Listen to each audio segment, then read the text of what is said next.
একটি পরীক্ষা চলছে। এই রূপান্তরিত পোর্শে 911 কি চিলিতে অবস্থিত বিশ্বের সর্বোচ্চ আগ্নেয়গিরিতে আরোহণ করতে পারবে? আর এটি কি একটি সাধারণ কম্বাসশন ইঞ্জিনে সিনথেটিক জ্বালানি, যা ই-ফুয়েল নামে পরিচিত, ব্যবহার করে তা করতে পারবে? গাড়িটির শীর্ষে পৌঁছেছে সমুদ্রপৃষ্ঠ থেকে 6734 মিটার উপরে। ই-ফুয়েলের উৎপত্তি এখান থেকে, চিলির মাগেইয়ানিসে অবস্থিত হারু ওনি পাইলট প্ল্যান্টে।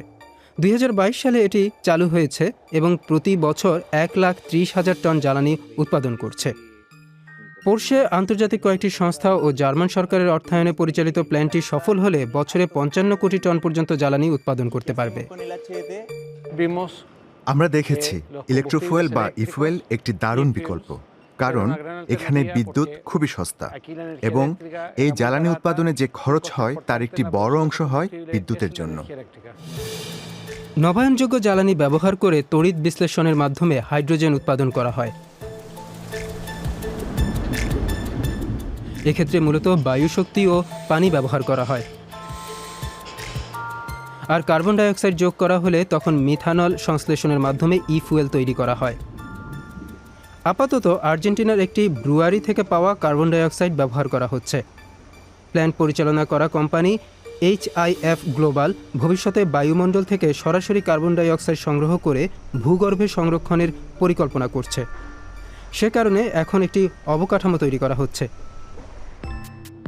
ল্যাব টেকনিশিয়ানরা পাইলট প্ল্যান্টে উৎপাদিত জ্বালানি পরীক্ষা ও বিশ্লেষণ করেন এবং বিভিন্ন কাজে ব্যবহারের জন্য তার গঠন পরিবর্তন করেন।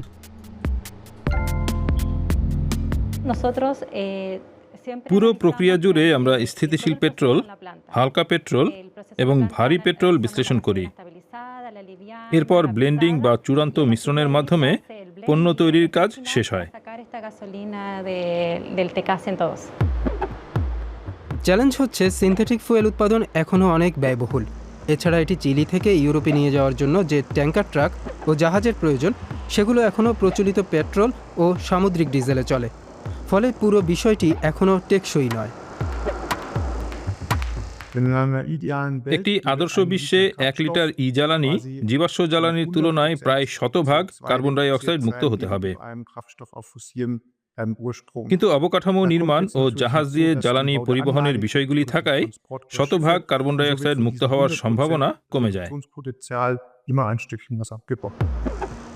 এরই মধ্যে ইইউতে 2030 সালের মধ্যে সিনথেটিক জ্বালানির ব্যবহার অন্তত 5.7% উন্নীত করার লক্ষ্য নির্ধারণ করা হয়েছে, এবং সেটি শুধু গাড়ির জন্য নয়, অন্যান্য ক্ষেত্রেও।